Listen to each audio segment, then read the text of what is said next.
Hello, everybody, back again, and how are you? Hope you're well. It's been a few days since I reviewed Terror of the Vervoids, not Dickheads, Vervoids. And so I thought I would wrap up Trial of a Time Lord this morning, and so yeah, these are my thoughts on The Ultimate Foe, or episodes 13 and 14 of Trial of a Time Lord. Colin Baker got a bum deal, didn't he? Let's be honest. He loved the show. He loved the role. He still loves the role today.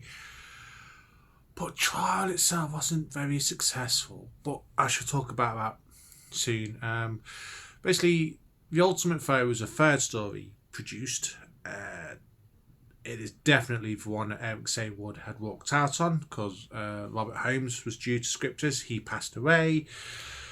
JNT didn't want to follow through what Robert Holmes had written because he felt that the show would be left on a cliffhanger. Basically, the Valiant and Doctor would have ended up battling through time and space in the time vortex. And JNT felt the BBC would use that as an excuse to cancel it. Eric Saywood had a falling out, quit the show, refused any rights to his adaptations to the script written by Robert Holmes. So Pip and Jane Baker had to come in at the 11th hour with no clue on how to wrap up the story. They weren't allowed to use any of Eric Sable's previous ideas for this two-part. And honestly, they didn't do a bad job.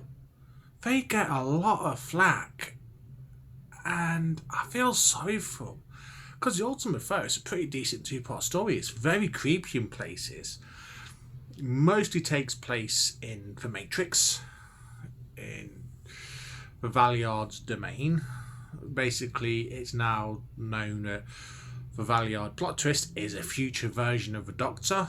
The amalgamations of all this evil sides between his 12th and final incarnation.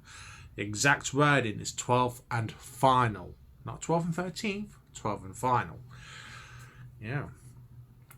Basically, Colin Baker is absolutely at his best.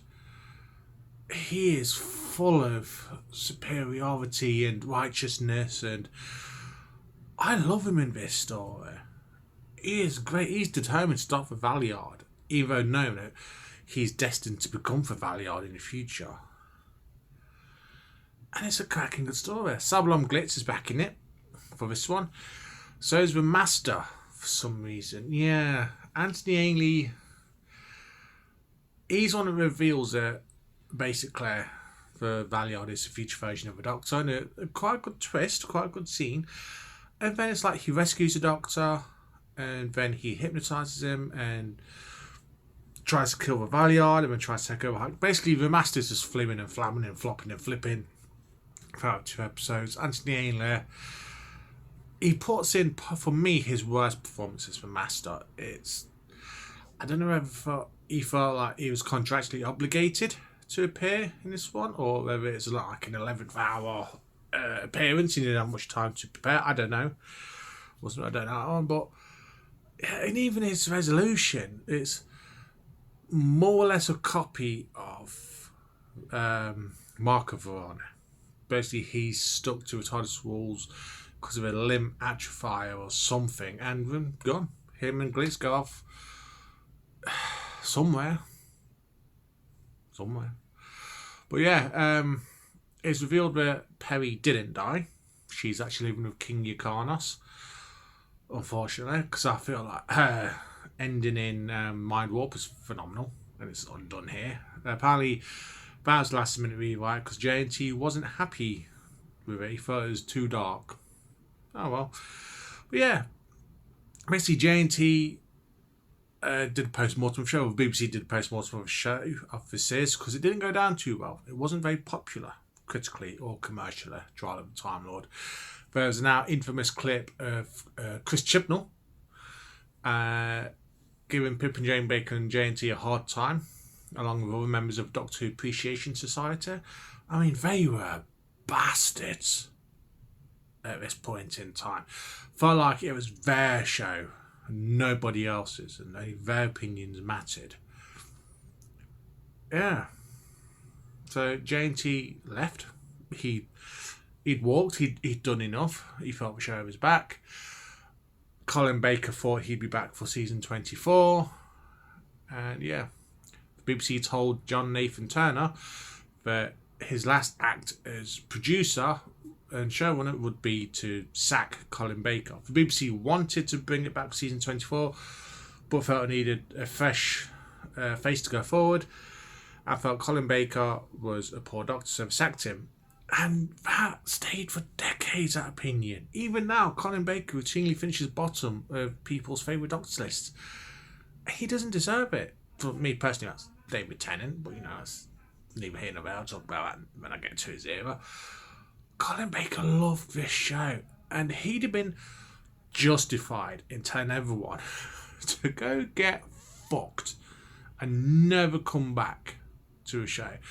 The fact that he's now honorary president of Doctor Appreciation Society, churning out hundreds of Big Finish audios as the Sixth Doctor, and indeed as Maxwell, and in future for Curator. He still loves it. He's a great ambassador for the show, and I love that. I love it because I love Old Sixer. He is my favourite. I should say Old Sixie, not Old Sexer. That's my Leicester dialect. I love Old Sixie. He is my favourite Doctor of the 1980s. And yeah, so season 24 ended with no showrunner, no Doctor, no script editor. How the BBC didn't cancel the show at this point in time, I don't know.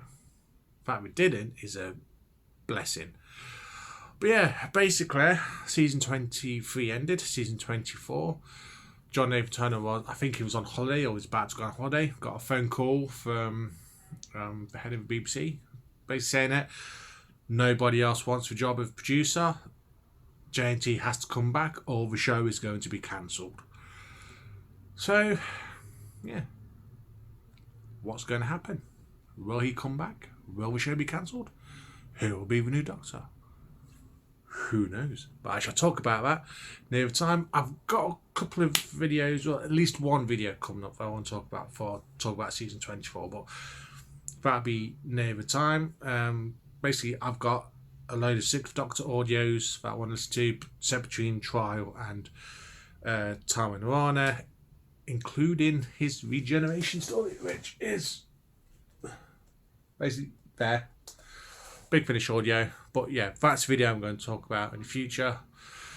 But yeah, I didn't give it a score, did I? Ultimate Foe, 9 out of 10. For what it is, for a two-part story that Pippa Jane Baker had to write at 11th hour with no indication of what had gone on before. Spare in mind, Terror of the Vervoids hadn't been produced yet.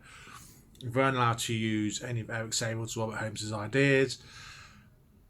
And they produced a damn fine script at the 11th hour. So yeah, absolutely 9 out of 10. Colin Baker deserved a lot better. And frankly, he got it with Big Finish. And yeah, that's the end of Sixth Doctor era on screen, but not on audio. So for now, the Doctor is not dead. See you all soon. Bye.